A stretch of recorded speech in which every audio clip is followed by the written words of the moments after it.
Welcome, everyone, to this webinar of Medicare for All resolutions. We are thrilled to have you all here again as part of our coalition effort to pass hundreds of local resolutions in support of Medicare for All, because we will not rest until healthcare is a human right in the United States of America.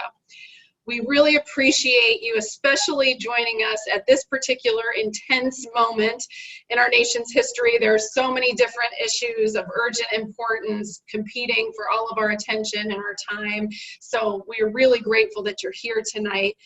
We know that we must not allow ourselves to be diverted too much from our continuing to fight for our positive agenda, which includes healthcare for everyone in the United States.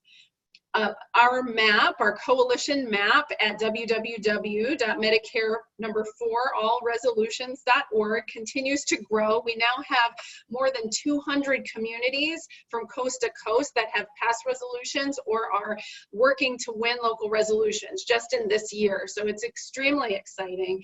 Tonight's webinar, we're going to focus on how we're going to kick our resolutions efforts into high gear over the coming weeks, particularly how everyone can plug into our nationwide week of action, which is coming up in just 4 weeks. We're preparing as part of that week of action for a virtual town hall meeting that will launch the week of action. That's going to be on Monday, October 28th. And we're thrilled that Representative Ilhan Omar has confirmed that she will headline our virtual town hall meeting. We expect many more exciting leaders to join, and we'll keep you posted.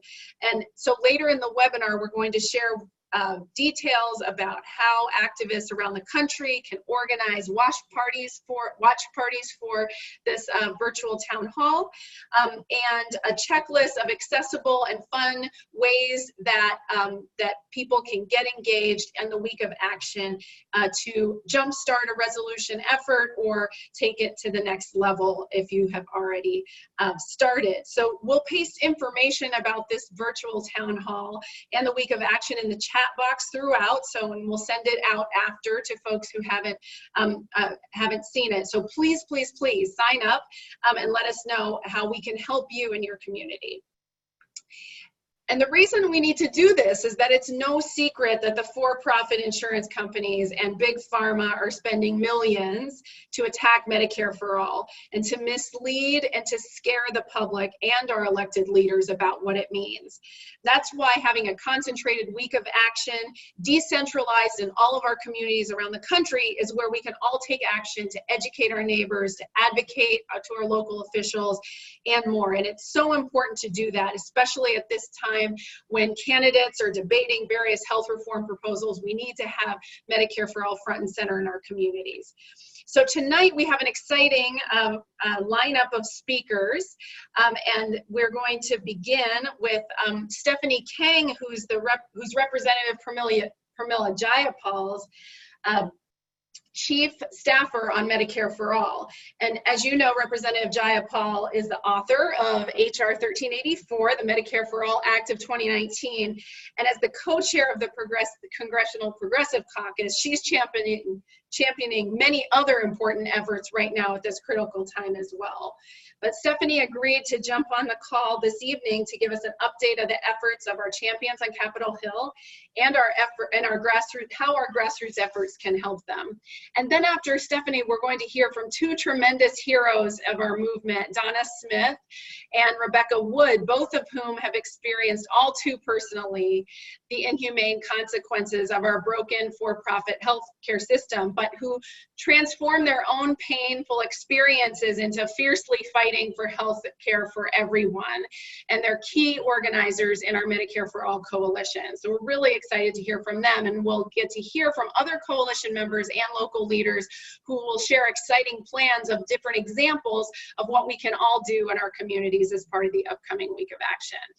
You have the opportunity to put questions into the chat box if you have any along the way, and our panelists can try to answer them. And if we don't get to them, we will follow up with you afterward. We welcome everyone who is here. And so I just want to get us started. So first, I want to welcome Stephanie Kang, as I mentioned, Representative Jayapal's lead staffer on Medicare for All. Stephanie, you want to unmute yourself? I just unmuted myself. Thank you. Thanks so much, Melinda, for the warm welcome, and everyone for joining this really important call. And really, public citizen, Melinda, all the work that you guys have done organizing. We hope to be with you and continue all of your incredible work. Really, when I was reflecting, any sort of critical moment I have seen in this movement for Medicare for All, public citizen has been right there in the center of it. So thank you so much.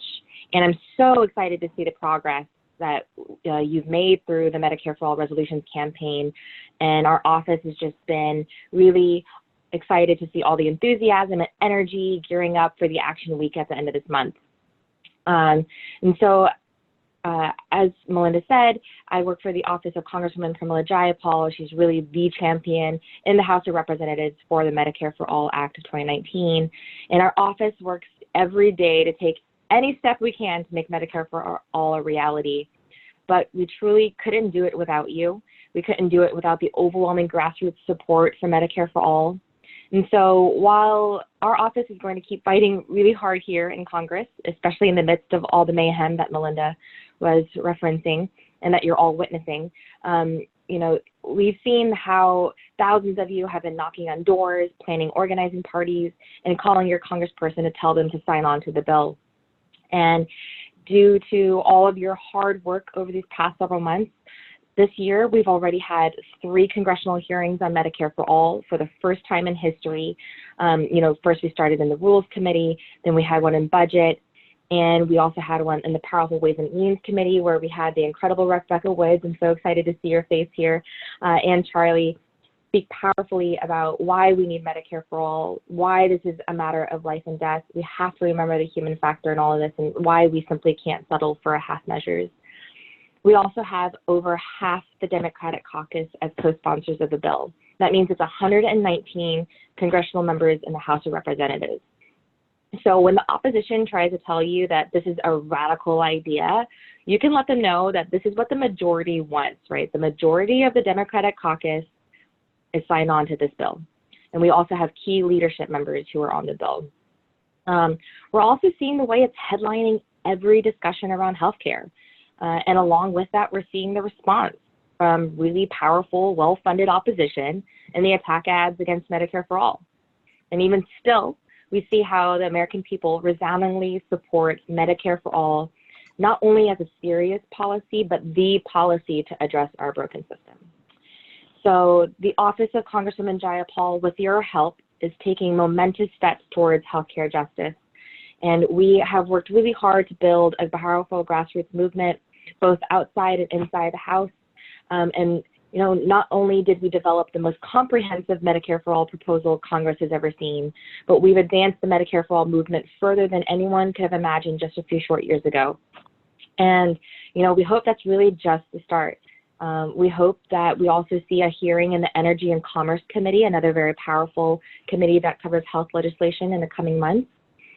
And everything that we're doing, everything that you guys have planned for your action week, it's so critical now more than ever to keep this drumbeat going. Just like Melinda said, even in spite of all of the potential distractions and craziness that's happening, we have to keep this momentum in every community across the country. And that's why, the work that Melinda's really been leading in the local resolutions campaign and the action week coming up is such an important part of the strategy. We need people to step up all around the country, right? We're talking about healthcare. We're talking about the health, which means that this affects anyone and everyone. Red states, blue states, purple states, districts, doesn't matter. You are affected in some capacity. And so we have to be able to urge any city, town, county, village, whatever it is, to pass a resolution and to take action in this week to support Medicare for All. And it's just really important that we make sure we educate people in your communities, that we generate local media coverage, and we keep the momentum going. So from the office of Congresswoman Jayapal, we really just want to make sure we send the message of, everyone keep being active, keep making noise, let this issue come to the foreground in your hometowns, and encourage members of Congress to keep up the action on their end. Whether, you've noticed that your member has not co-sponsored the bill yet, or if they have already, then maybe they can become more vocal champions in Medicare for All and ensure that we have more hearings on the bill in the House and that we have more and more support. So I encourage folks, everyone on this call and everyone, that you're friends with, that your family members, make sure that they sign up to host either a watch party or schedule meetings with your local members, gather signatures, make a plan, pass a resolution, and just continue the incredible momentum that you've all been a part of throughout the Action Week. And lastly, just please know that our office is here as a resource to all of you, and we look forward to continuing this fight with you side by side. So thank you so much. Thank you so much, Stephanie. We're so grateful for your boss's leadership and for your leadership too. We know you've been working day and night to move this legislation forward, and we're so grateful for that. So thank you so much for joining us. I'm now really excited, and as I mentioned before, and honored that Donna Smith is joining us. You may remember her if you saw Michael Moore's movie SICKO back in 2007, I believe. She shared her story then, and since then she's really become a warrior for healthcare justice, and she's the advisory board chair for Progressive Democrats of America, which is one of our key partners in this coalition to pass resolutions. So Donna, please welcome. We look forward to hearing your words. Oh, thank you so much, Melinda. Can you hear me okay? Yes. Oh, great. Wonderful. And I am so very honored to be on this call with Rebecca. I watched her testimony and cried and held my heart and was so thrilled to have been witnessing that testimony. My own testimony to the House Judiciary Committee was on July the 17th. Oh, Donna, you're fading out on us. Perhaps you should call in. Why don't you call in just so that we make sure that we get to hear you, because you're more than a years ago, and it was quite amazing to see you. Okay. Yeah, can you use the phone number and call in, and we'll have Rebecca come, and then we can hear you, because I want to make sure everyone can hear you. Perfect. Okay, great. That's perfect. Okay, so just call back in. Thank you. I want to make sure everyone can hear Donna, because her story is so important. So Rebecca, if we could hear from you. Rebecca is an organizer with MassCare, which is advocating for single-payer health care in Massachusetts. And Rebecca has multiple times powerfully shared her family's struggle with the for-profit insurance system, and as they fought for health care for their daughter, Charlie, both to policymakers and the press. And she did testify recently before the Ways and Means hearing on Medicare for All. So welcome, Rebecca. Hey, thank you so much for having me on this call. My story began in 2012 when Charlie was born. My daughter was delivered at 26 weeks gestation, and she weighed 1 pound 11 ounces. And from her birth, I had been fighting with insurance companies just to get her what she needed. And when she was a few years old, we had been bled dry by deductibles, co-pays, exclusions. We had a savings, we were buying a house, and that was all gone by the time she was 3. And then we were living paycheck to paycheck just to pay for her care. And at the same time, her speech started to emerge, and I needed a root canal and a crown, and her payment was due. So I decided to pay her payment rather than my root canal and crown. And the choice ended up costing me quite a bit. I ended up getting an infection in my mouth and jaw, and it spread through my entire mouth, and the swelling cut off my airway, and I had to go to the emergency room to have IV antibiotics. And while the IV antibiotics ran in the ER, they were discussing whether they were going to need to cut a hole here so I could breathe because the swelling was that bad. And fortunately, the antibiotics kicked in and the swelling reduced, and I had a full course of them, and then I was discharged. And they told me, go to the dentist, have your teeth, have it cleaned up because we don't pull teeth here, and you obviously need a couple pulled by this point. So I get in the chair and they start pulling. And they keep pulling. And then when there's no more teeth left, they're scraping. And 6.5 hours later, I no longer had teeth or parts of my jaw.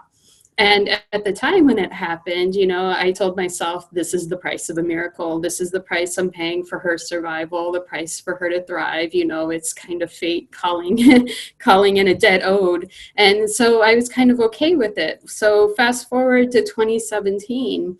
And this is a few years later, and I'm still living in pain because of my mouth, and I'm like, eating's horrible for me. And I used to play trumpet, and I can't do that anymore. And there's like all these things, but it never registered in my head that it was wrong. 2017, we jumped in the ACA fight because her birth is a pre-existing condition.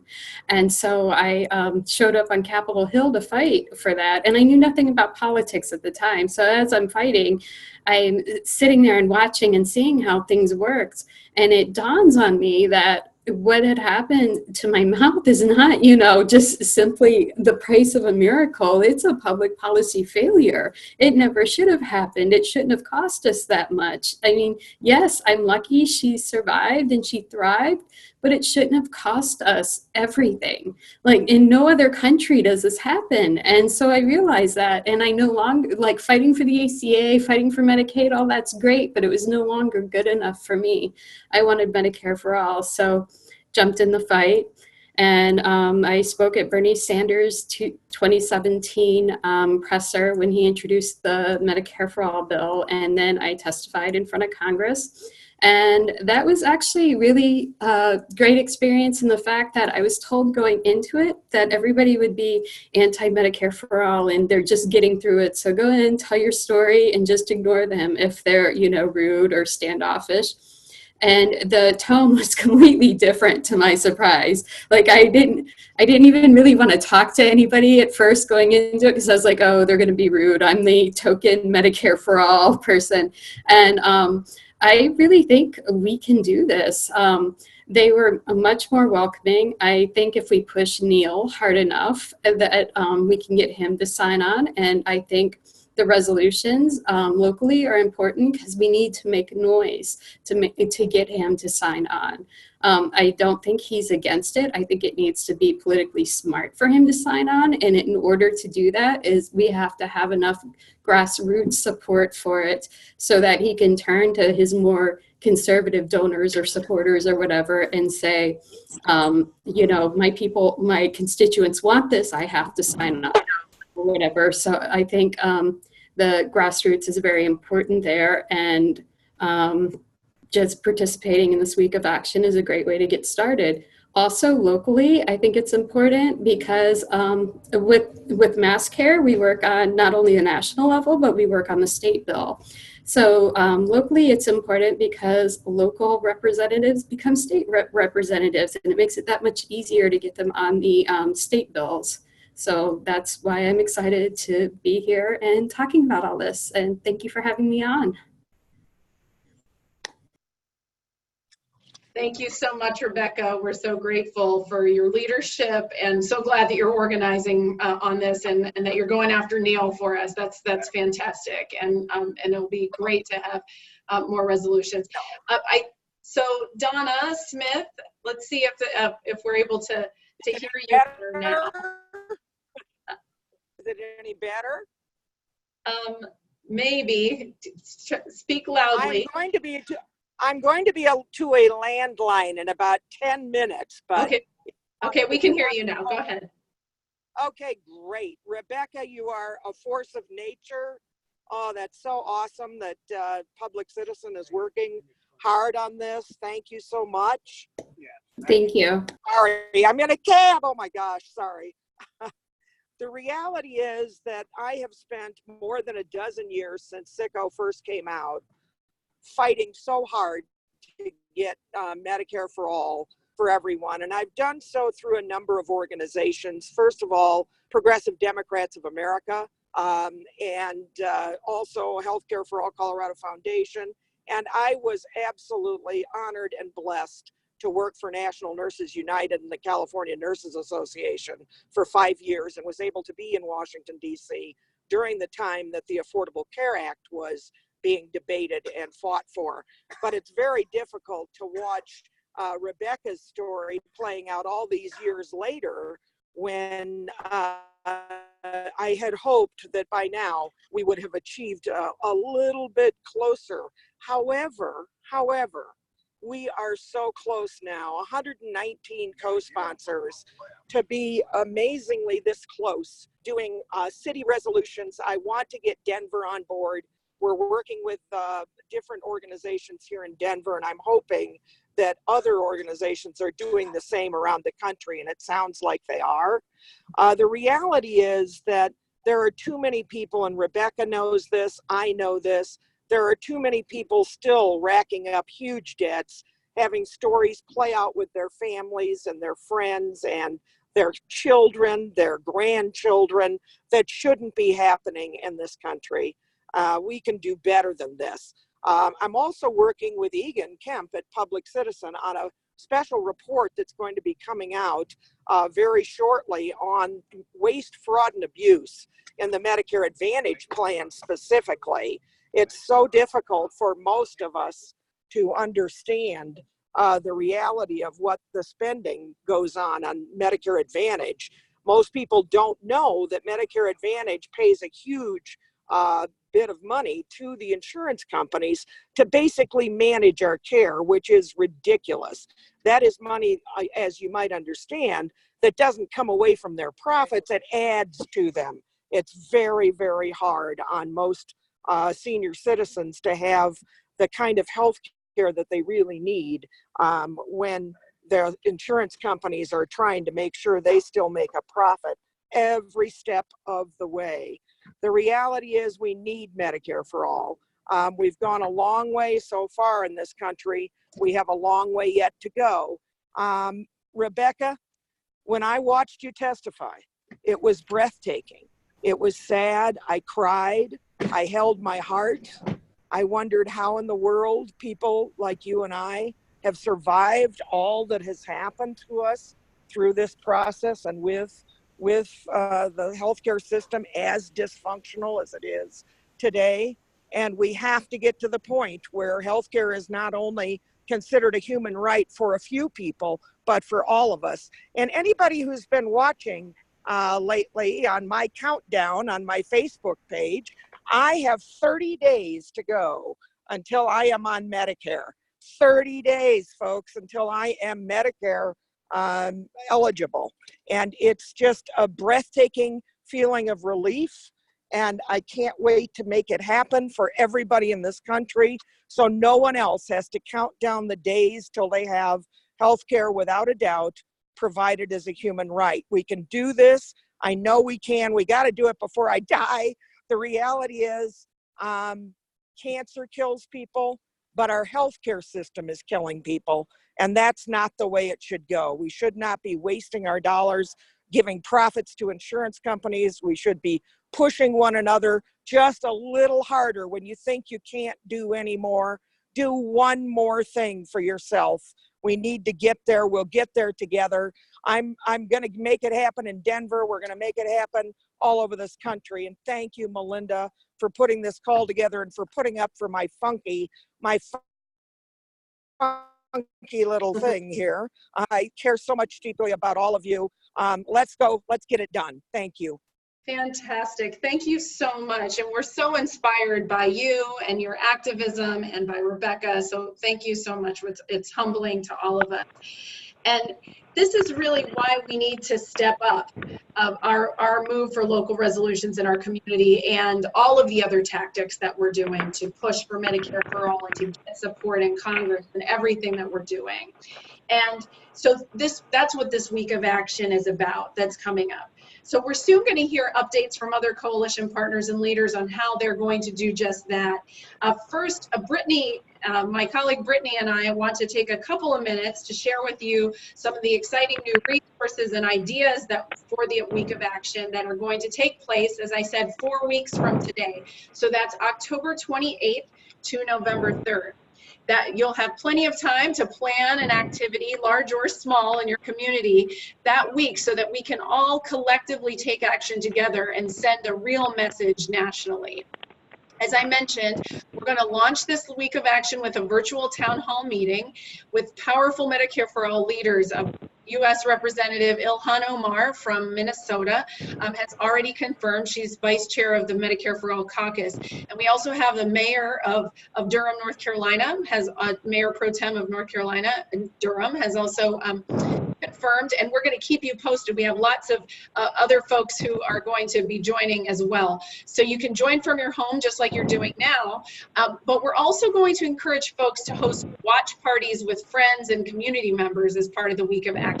So Brittany can share more about these resources and how you can be involved.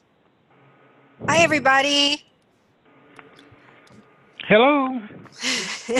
So if you haven't encountered me yet, my name is Brittany, and I spend most of my time supporting wonderful people like you all in introducing and passing resolutions in towns and counties across the country. So I don't know if you've heard yet, but just in case the news hasn't reached you, I'm super duper stoked about our week of action kicking off on October 28th. When Representative Ilhan Omar will be our special featured guest on the Resolutions Virtual Town Hall on Monday, October 28th. We will share the RSVP link to the town hall in the chat. Melinda's sharing it right now, and by email. But for now, let me give you just a brief tour of the extensive toolkit full of ideas on how to escalate your resolution effort during the week of action, whether you're just starting out or looking for that extra push to spur your city council member to return your calls or introduce that resolution they've been sitting on for 3 months. So let me share my screen. Melinda shared the link for this. So this is is it sharing? Yep.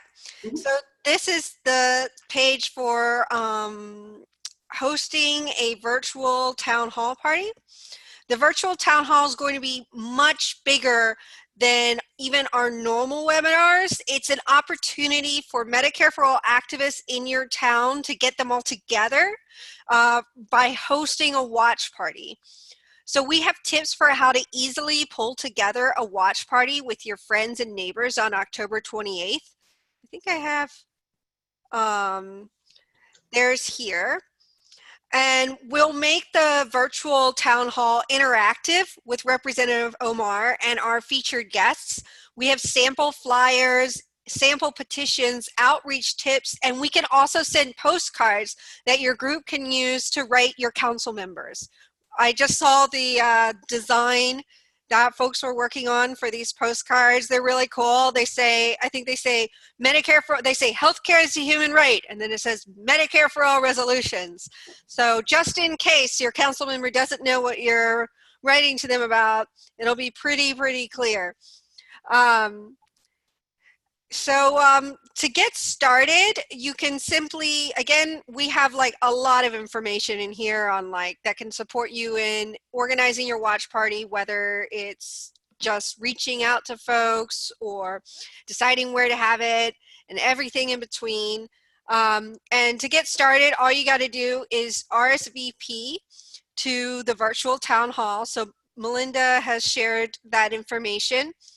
And we can keep you posted and get you connected. In addition to the virtual town hall, we also have this checklist. Let me bring it up.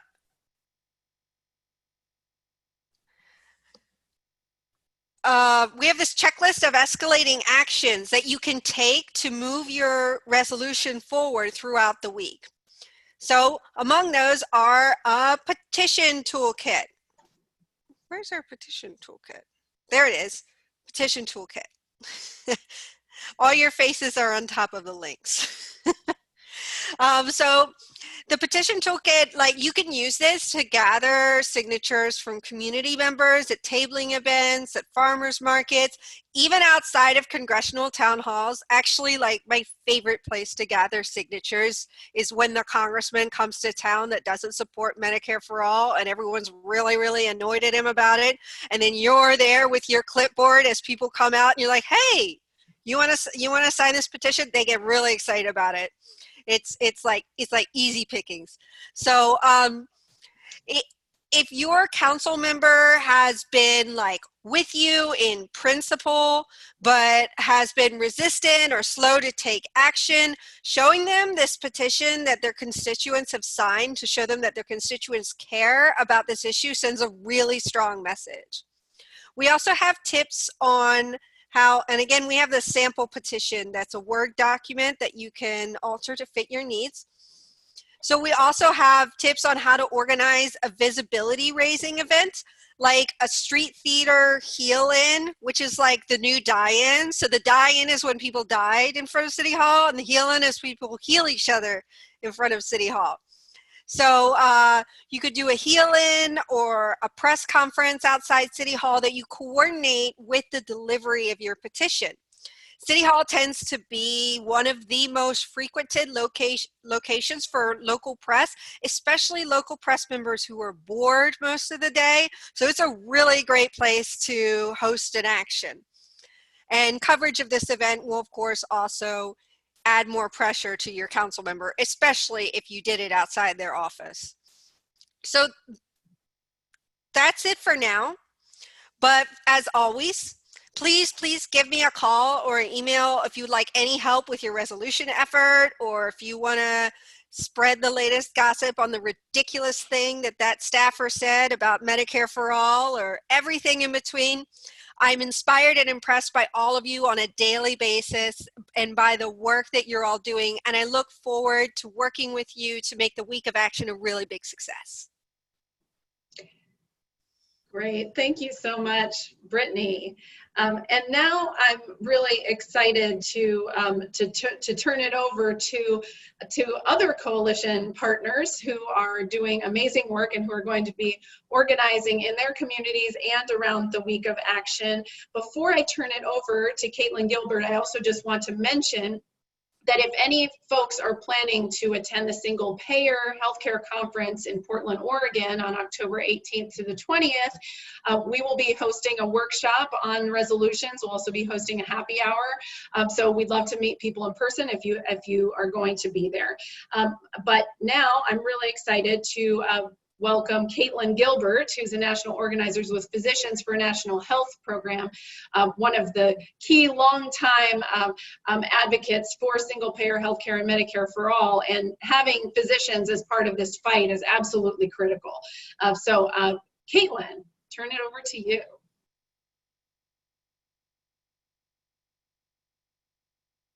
You need to unmute yourself. Make sure you're unmuted. Now you're unmuted. Okay. All right, perfect. Thank you. Yes, thank you for having me on today. Like Melinda said, my name is Kaytlin Gilbert.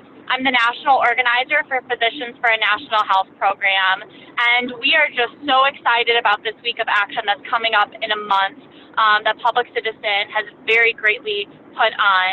And the timing couldn't be more perfect because it is falling right in line with PNHP's national conference and annual meeting in Philadelphia, November 1st and 2nd. This movement is coming to such an arch here as we're getting half the caucus and the country is really organizing together. And I have a little story that I like to tell whenever I'm talking about organizing in general, and it falls very much in line with what Public Citizen has been doing and what PNHP hopes to add to in the Week of Action. So I played high school volleyball like everybody else, and we were playing our rival team in a game, and we were really amped up. We really hated them, and we wanted to win so bad because we hated them so much. And we ended up losing. And our coach sat us down at the end of the game, and she said, you know what? We lost because we were playing because we hated them. We should have been playing because we love each other. And this is such a time for the coalition to come together and support each other. And that's why we're so excited at PNHP to be supporting Public Citizen in their resolution efforts. So the whole week of action, we're going to be activating our members to not only, you know, really put a lot of effort into the resolutions they already have going, but to also support other resolutions in nearby areas that they, you know, maybe they don't have a resolution going in their county, but they can support the one next to them. But at the end of that week, we're having our annual meeting and leadership training in Philadelphia, November 1st and 2nd. And if you just Google PNHP annual meeting, it's going to be the first thing that pops up on your screen. And you're more than welcome to attend if you're ever interested in learning about single payer, activism tips and tricks, and also just the wonky stuff that goes into the bill itself. At the leadership training on Friday, we're going to be hosting a rally, and when we're playing off of this theme of we're doing this because we love each other, we're really there to celebrate around the Philadelphia City Council that successfully passed a resolution in support of single payer. And that was through a lot of organizing work by DSA and Healthcare for All Pennsylvania. And Public Citizen has been leading this fight and continuing on this fight on a national level, and we're really thrilled to be a part of that. And so by amplifying what we're doing currently, we can also celebrate what we've accomplished in the past. It also doesn't hurt that the congressperson that represents that district isn't signed on to Medicare for All yet. So if his council can get it done, why can't he?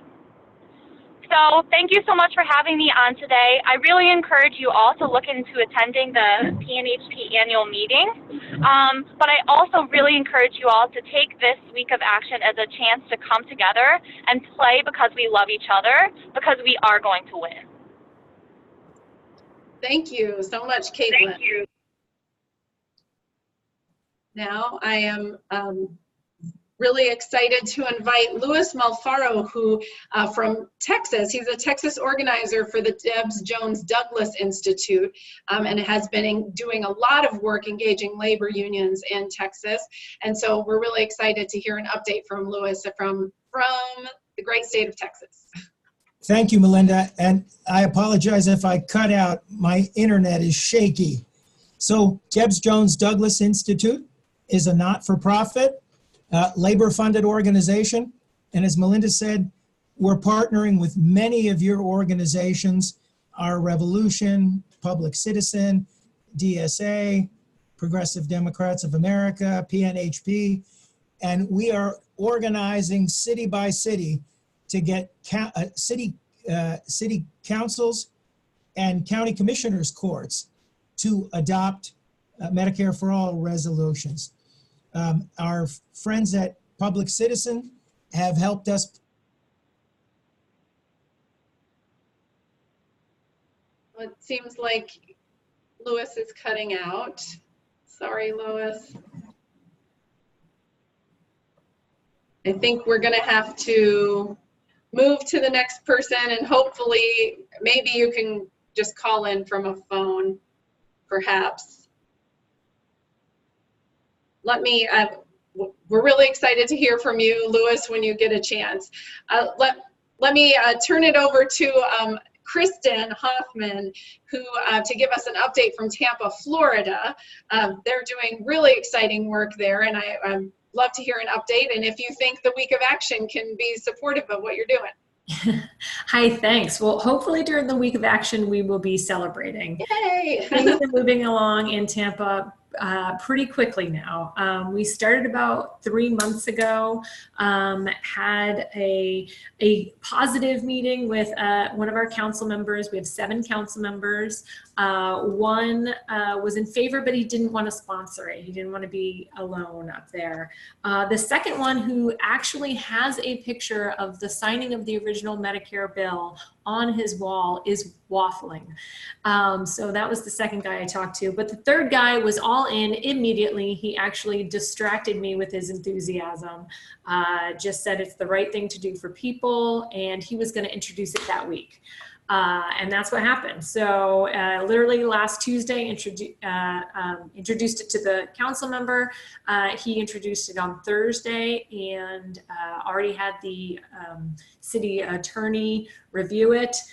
They didn't change any of the language, and it will be going up for a vote on 17 October.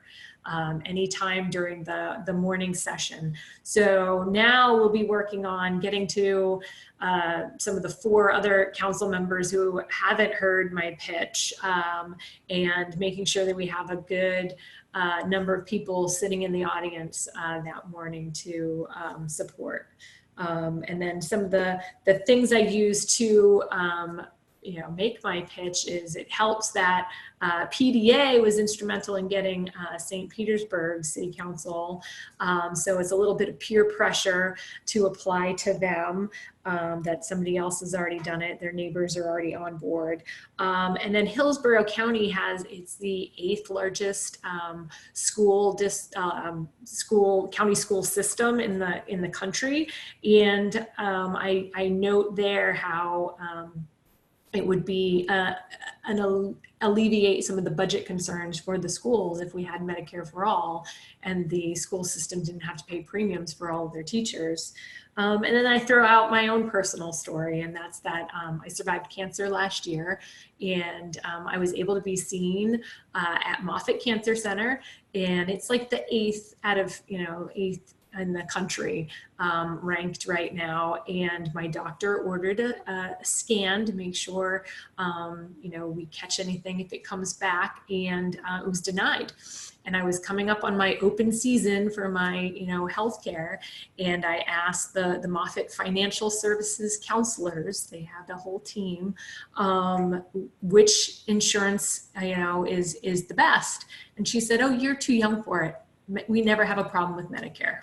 So I was already in favor of Medicare, but that just, doubled down for me, and here we are. So hopefully on the afternoon of 17 October, we'll all be high-fiving and very happy. Thanks. Wonderful. Thank you so much, Kristen. That's really inspiring, and we're so grateful that that you've been able to beat cancer. So we're so glad you're here, and thanks for doing all of this amazing work. Let's try Lewis one more time. If you want to unmute yourself. I'm sorry, we actually can't hear you. All right. Okay, now I've called in on the phone, and I can hear you on the phone, but you can't hear me. So I'll try to go again till my internet fails. So we are targeting the Dallas City Council commissioners. We have a meeting on October 16th. Our Revolution, Public Citizen, Texas Organizing Project. We're meeting at the CWA Hall. We've been doing a lot of outreach to labor unions and central labor councils. There are over 20 unions that are on board with Medicare for All, although as many of you know, we also have, we've got some converting to do with our labor brothers and sisters. So that work is ongoing. We still have our, we are doing a workshop on Medicare for All that is a day-long conversation designed to show people how Medicare works, how it can be afforded, who's blocking it, who our enemies are. And we are doing that on October 26th up in the Dallas-Fort Worth area with a group of labor folks and community leaders. We'll also be at the Labor for Single Payer conference that was mentioned out in Portland, where we'll be putting on that workshop as well. So we're really trying to help organizations bring their grassroots members and even some of their skeptical members to the table to talk about how Medicare for All would work, how we would pay for it, why it would end up saving our country money. And yeah, so we're very excited about trying to make this partnership really work across regional lines and with many of the organizations who have signed on to do this work. The toolkits and the convenings that Public Citizen has shared with us have been incredibly useful. And our goals are to get to Dallas, Austin, and Houston County Commissioners this fall. And as we're doing that work, we're also targeting the Congress people. We have 13 Democrats in Congress right now in Texas. Hopefully after the next election, that number will bump way up. And only 7 of them are signed on. So we have 6 folks that we need to still work on. Very excited about this. We would like to be able to offer spaces in our workshop to members of your organizations. And so I know that Melinda and Public Citizen have my contact information. We are planning to do these in the Rio Grande Valley, San Antonio. We've done one in Austin already. I mentioned the Dallas-Fort Worth event on October 26th and in Houston as well. So thank you, Melinda.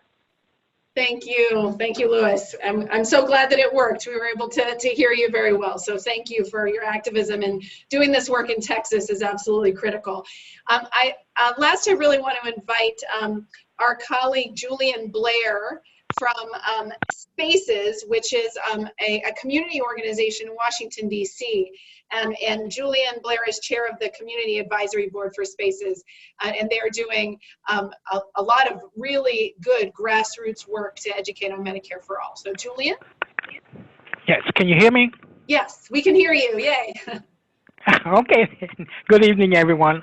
Thank you for letting me have a few moments.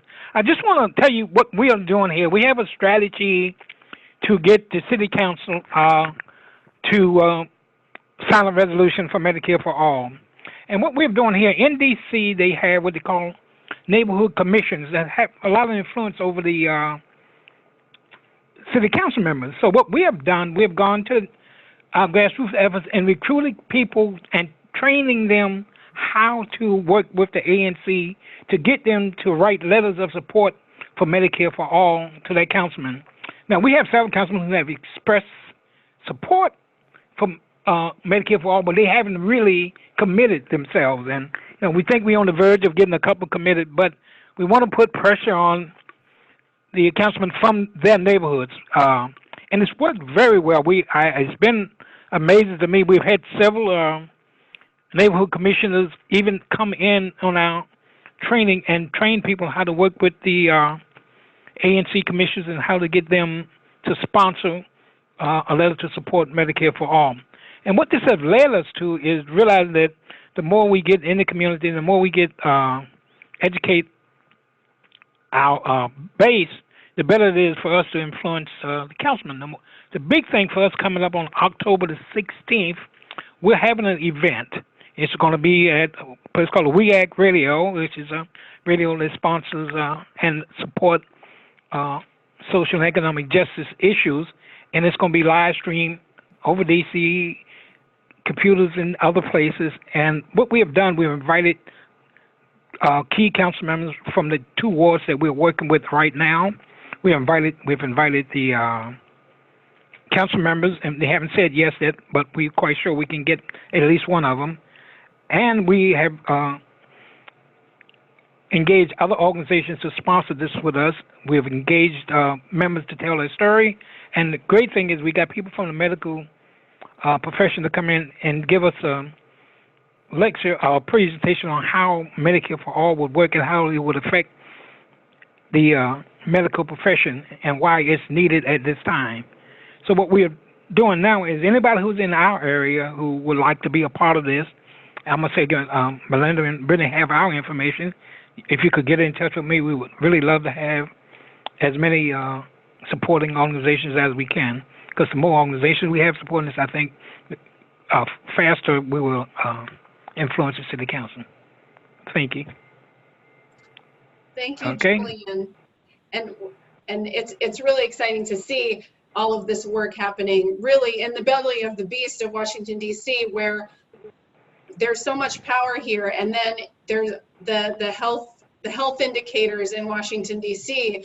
are devastating in many parts of the city. Just and that's because we need to tackle the healthcare crisis and have Medicare for all. And so it's great to have community-based organizations like Spaces engaged. So as you can see, as everyone can see, there's incredible activism happening all around the country. If you haven't already taken a look at the Medicare for All resolutions map, we have, as I mentioned, 200 efforts that have passed or are underway.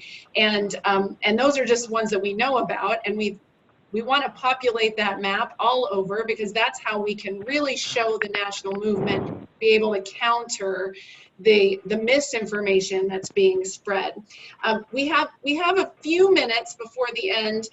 If there are questions that some of the panelists have seen in the chat and would like to respond to, feel free to do that. Or if you have questions, you can put them into the chat. There was one question about the Poor People's Campaign, which is and whether they're supporting Medicare for All.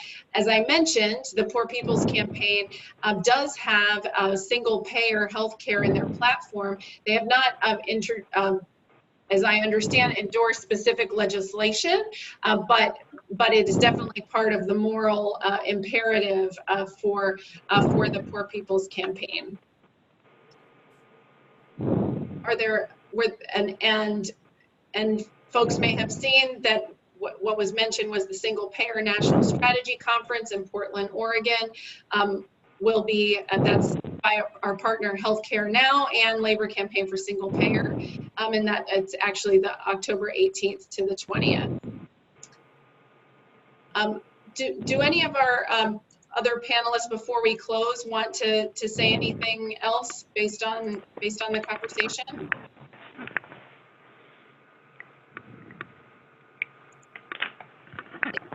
If not, it's actually wonderful to be able to end a couple. Wait, Melinda. Yes, go ahead, Donna. Sure. I wanted to specifically thank Public Citizen for your dedication to this issue and the resources, the staff power, the human beings you put behind this. You are extraordinary people, and I really, really appreciate you. Well, thank you. And I want to also just thank, this is a very broad coalition, which is really exciting. And folks can go to the website under partners. Just some of the partners were on this webinar tonight, but but we also have many others that have been supportive of this. And we need to mobilize, including Indivisible, including Daily Coast, including National Nurses United, including our Revolution, and PDA, of course, and People's Action, Center for Popular Democracy, which Spaces is one of the affiliates of a Center for Popular Democracy. So it's a really exciting coalition. And as we come to the end of the time, I just want to once again say how inspiring it is for Brittany and for me to get to hear from all of you on these webinars, but then one-on-one as well, about the commitment and the tenacity of people who are turning their own tragedies into triumph as they advocate for Medicare for All. And so we're looking forward to working with each and every one of you. And I really want to once again say, don't delay in RSVPing, giving us our RSVP for the virtual town hall that will be on October 28th with Representative Ilhan Omar and other champions, so we can keep you updated about kind of what's happening. Consider hosting a watch party. It's going to be easy and fun and a way to engage across the country, that we can all be doing this together.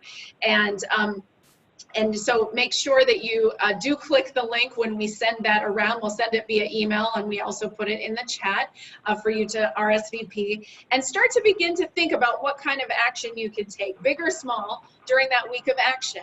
On October, whether you host a watch party on October 28th, set up a meeting with your council member if you haven't yet, collect some petition signatures at a farmer's market, urge council, say, this is the week, we want you to hold a vote. And you may have other creative ideas.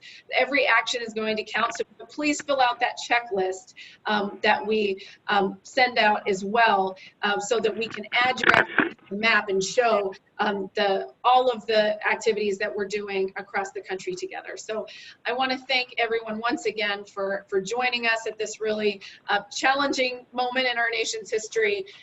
But I feel optimistic that with all of this energy that we are going to win this. And thank you for your activism.